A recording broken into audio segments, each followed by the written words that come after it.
Hello મિત્રો, કેમ છો તમે બધા? આઈ હોપ તમે બધા મજામાં હશો. તો આજની આપણી રેસીપી છે રવાના દહીંવડા બનાવીશું. તેના ઇન્ગ્રીડિયન્ટ્સ જોઈ લઈએ. તો આપણે અહીંયા 1 વાટકી રવો લીધેલો છે. મેં આ મેજરમેન્ટથી રવો લીધેલો છે, 1 વાટકી. અને આપણે અહીંયા દહીં લીધેલું છે, અને મેં ફેટી લીધું છે ખાંડ અને મીઠું નાખીને.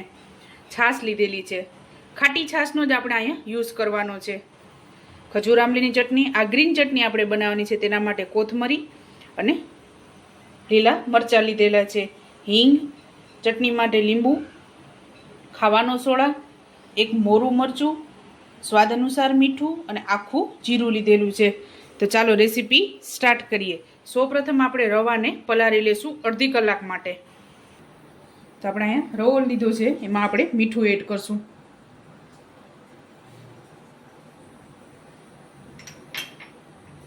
ત્યારબાદ મરચાંની કટકી એડ કરશું.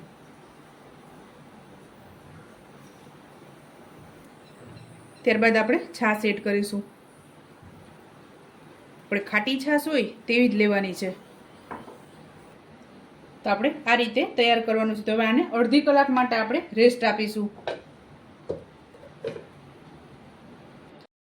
ચટણી બનાવીશું. તેમાં સૌપ્રથમ આપણે કોથમરી એડ કરશું. તો આપણે એમાં દાંડલીનો ભાગ પણ એડ કરશું, અને 2 થી 3 વખત મેં ધોઈ લીધી છે. ત્યારબાદ થોડુંક જીરું એડ કરશું, આખું જીરું, અને મરચાં એડ કરી દઈશું. સ્વાદ અનુસાર મીઠું એડ કરશું. ત્યારબાદ લીંબુનો રસ, અને આપણે આમાં 2 આઈસ ક્યુબ એડ કરશું, જેથી ચટણી એકદમ સરસ આપણી ગ્રીન રહે, કાળી ન પડે તેના માટે. તો આપણે 2 આઈસ ક્યુબ એડ કરી દઈશું. બરફ અને લીંબુ 2 વસ્તુ એડ કરો એટલે ચટણી એકદમ આપણી સરસ તૈયાર થાય છે, કાળી નથી પડતી ચટણી. તો આપણી ગ્રીન ચટણી તૈયાર થઈ ગઈ છે. અને આપણું બેટર પણ અહીંયા તૈયાર થઈ ગયું છે. તો આપણું બેટરને અડધી કલાક જેવું થયું છે ને એકદમ સરસ તૈયાર થઈ ગયું છે. તો એમાં આપણે જીરું એડ કરશું. થોડુંક આપણે દહીંમાં એડ કરી દઈશું. ત્યારબાદ ખાવાનો સોડા એડ કરશું. એમાં થોડુંક આપણે લીંબુનો રસ એડ કરશું.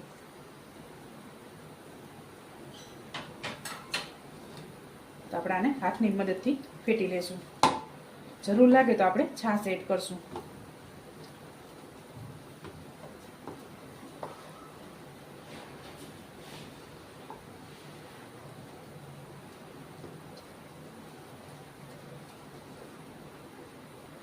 તો આપણે આને 2 મિનિટ ફેટી લીધું છે આ રીતે. તો હવે આપણે આને તળી લેશું. તો આપણે અહીંયા તેલ ગરમ મૂકી દીધું છે વડા માટેનું. તો વડા બનાવી લેશું.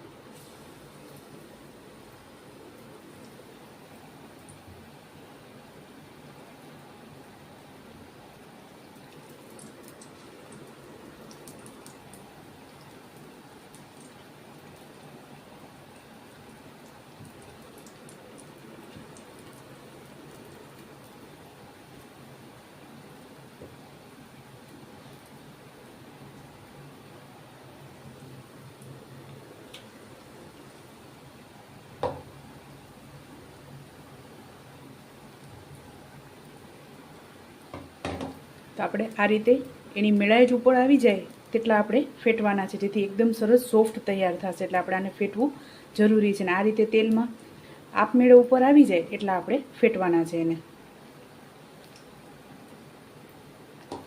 અને આમાં એકી સાથે બધા વડા એડ નથી કરવાના.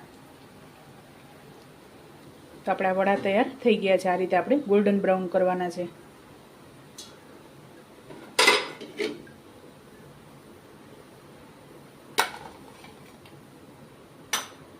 પલાળવાના છે. આપણે નોર્મલ જે દાળના વડા બનાવીએ એમાં આપણે પાણીમાં પલાળીએ છીએ, પણ રવાના દહીં વડાને આપણે છાશમાં પલાળવાના છે. તો સૌપ્રથમ અહીંયા છાશ એડ કરશું આપણે, અને અહીંયા પાણી એડ કરી દઈશું. થોડુંક મીઠું એડ કરશું.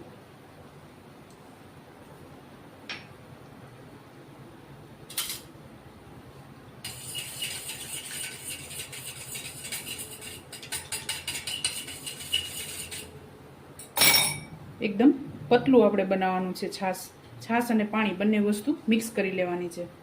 તેમાં આપણે વડા એડ કરી દઈશું.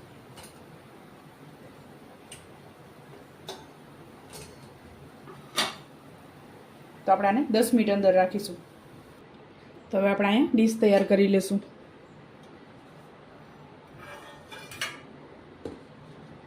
તો આપણે આને આ રીતે હાથની મદદથી દબાવી લેશું.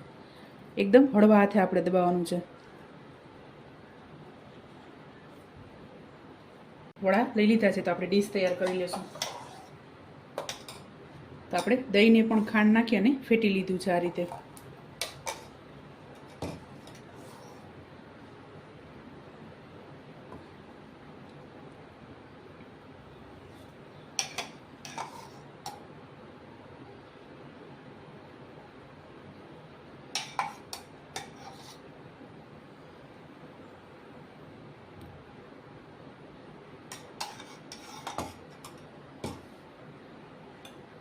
ત્યારબાદ મરચાંની કટકી એડ કરશું.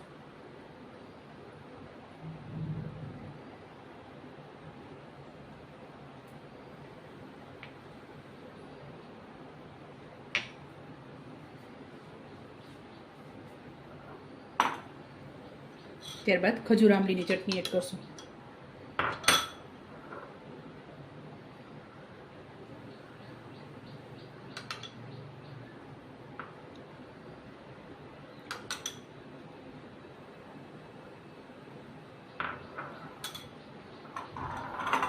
ત્યારબાદ ગ્રીન ચટણી એડ કરશું.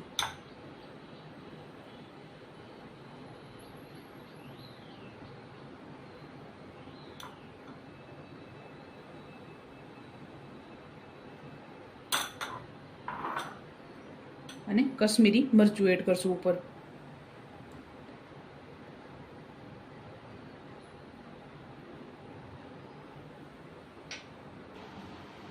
તો ચાલો મિત્રો, તૈયાર છે આપણા રવાના દહીંવડા. તમે પણ આ જ રીતે બનાવજો અને મને યાદ કરજો. મારા વિડીયોને લાઇક, શેર અને સબસ્ક્રાઈબ કરવાનું ભૂલતા નહીં. તો ચાલો મળીએ નેક્સ્ટ વિડીયોમાં.